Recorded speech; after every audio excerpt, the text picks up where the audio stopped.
복항이 이뤄지는 순간 조종사는 기체 이상을 관제탑에 급하게 보냅니다. 그리고는 관제탑에서 정상적 복항을 위해 북쪽으로 5,000피트까지 올라가라고 지시했지만 사고기는 북서쪽으로 향하면서 고도는 더 낮게 유지되는 상황이 발생합니다. 네. 전문가들은 이 시점에서 양쪽 엔진이 모두 나갔거나 전자장치가 꺼지는 이른바 셧다운이 발생했을 것으로 추정하고 있습니다.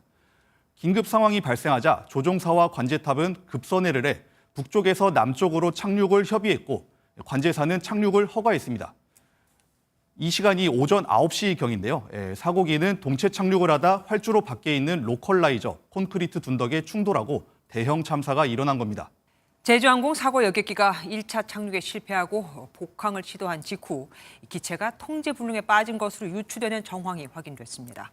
관제탑에서는 5,000피트까지 고도를 높이라고 지시했지만 고도를 올리긴커녕 거의 수평으로 또 항로를 벗어나 북서쪽으로 날아올랐거든요. 조종사가 메이데이를 외친 직후 기체 이상을 언급했다는 내용도 확인됐습니다. 이승훈 기자가 단독 보도합니다. 제주항공 여객기는 조류 충돌, 버드 스트라이크 직후 메이데이를 선언했습니다. 정상적인 착륙이 어렵다고 판단되자 기장은 착륙을 포기하고 복항을 시도했습니다. 이때 기체에 문제가 발생했습니다. 정상적인 복항을 위해서는 고도 5,000피트까지 올라가야 하는데 기체는 거의 수평으로 낮게 날아올랐습니다. 엔진 추진력이 충분하지 않았다는 뜻으로 풀이됩니다. 방향도 문제가 발생했습니다. 관제탑에서는 01 방향으로 접근한 사고기가 그대로 정북향으로 올라가라고 지시했지만 기체는 북서쪽으로 올라간 것으로 파악됐습니다. 긴박한 상황 속 북동쪽으로 5분 거리에 있는 광주공항으로 착륙지를 변경한 것도 검토했지만 사고기가 관제탑 레이더에서 사라지면서 이 또한 무산됐습니다. 최초 01 방향 활주로의 정상적인 재접근이 어려워지자 조종사와 관제사는 19 방향 활주로 착륙으로 협의했습니다.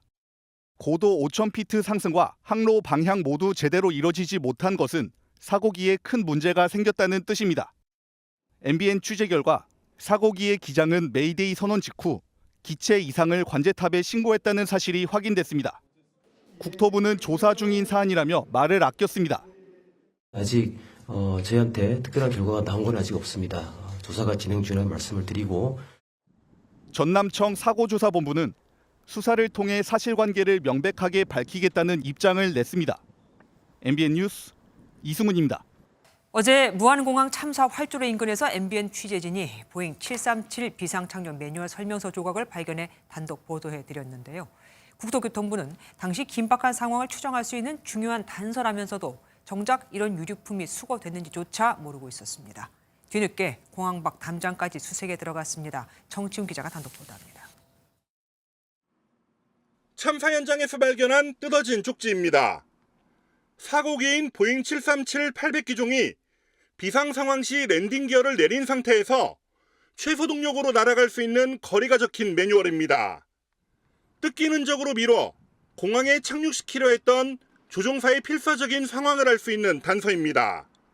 국토교통부도 QRH로 불리는 이 매뉴얼이 중요한 걸 알고 있습니다. QRH라고 조종사가 비상시에 쓰는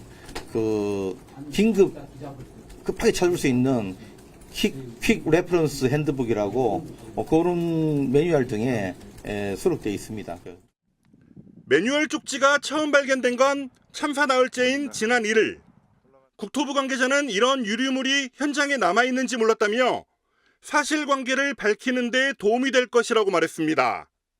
뒤늦게 경찰과 조사당국은 추가 수색을 벌이고 있습니다. 수색을 벌였다지만 매뉴얼 쪽지가 여전히 남아있습니다.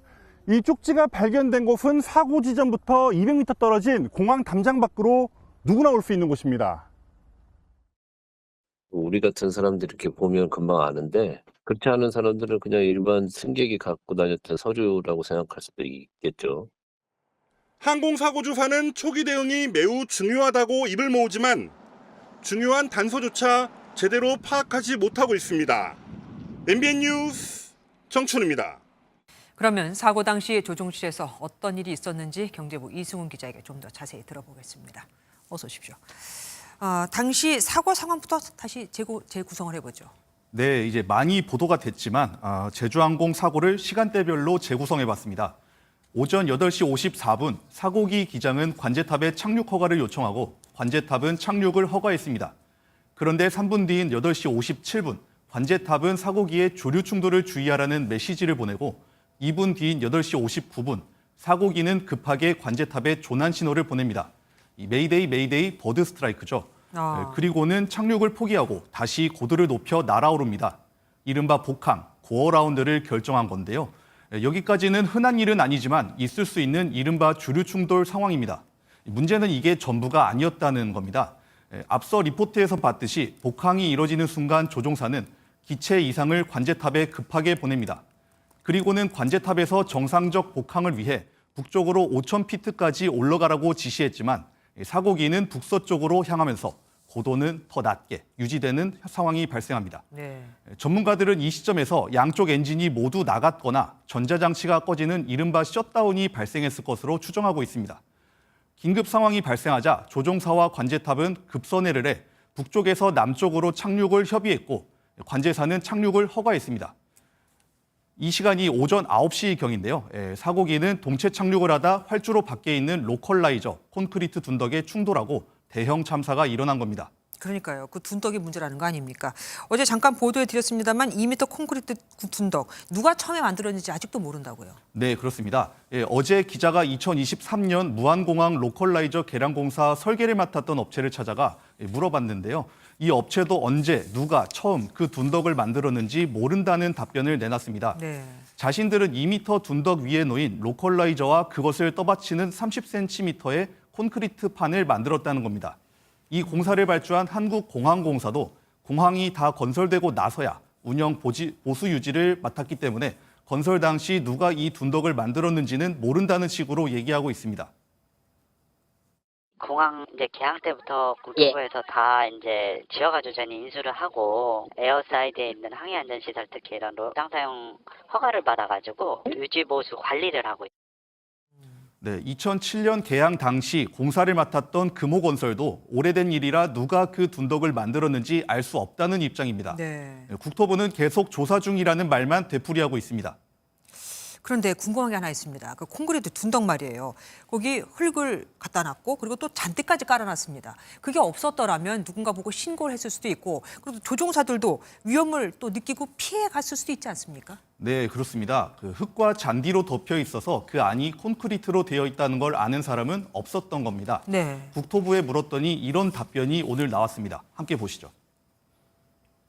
최초 로컬라이저가 콘크리트 기둥과 흙이 거의 꼭대기 부분까지 채워진, 그래서 끝부분에 콘크리트가 이제 노출된 형태로 되어 있었고, 또 15년 정도 이제 사용을 하다 보니까 비바람에 노출이 돼서 그 장비들도 좀 흔들흔들하기 때문에 그런 받침 부분을 보강할 필요가 있어서 콘크리트 상판을 보강한 것으로 오늘 전달받았습니다. 한마디로 처음부터 그렇게 흙과 잔디로 덮여 있었다는 겁니다. 아, 네. 심지어 15년이 지나면서 콘크리트가 노출되어서 개량 공사를 하면서 다시 흙과 잔디로 덮고 그 위에 콘크리트 판을 추가 설치했다는 겁니다. 예, 그러니까 있던 거를 없애기는커녕 거기다가 지금 더 단단한 콘크리트 상판을 올렸다는 거 아닙니까? 네, 그렇습니다. 콘크리트 상판을 올린 이유는 로컬라이저가 흔들렸기 때문이란데요. 그 설계업체의 설계대로 공항공사가 승인해줬다는 겁니다. 혹을 떼기는커녕 오히려 혹을 더 붙인 꼴이 된 겁니다. 네. 공사 발주처인 공항공사, 설계를 맡은 업체, 또 시공을 한 건설사 가운데 누구 한 사람만이라도 이 콘크리트 둔덕의 위험성을 지적했다면 이번 참사는 피할 수 있던 게 아니냐는 말도 나옵니다. 그러니까요. 누가 만든지도 모르는데 보는 사람은 누가 알겠습니까? 지금까지 이승훈 기자와 함께했습니다. 고맙습니다.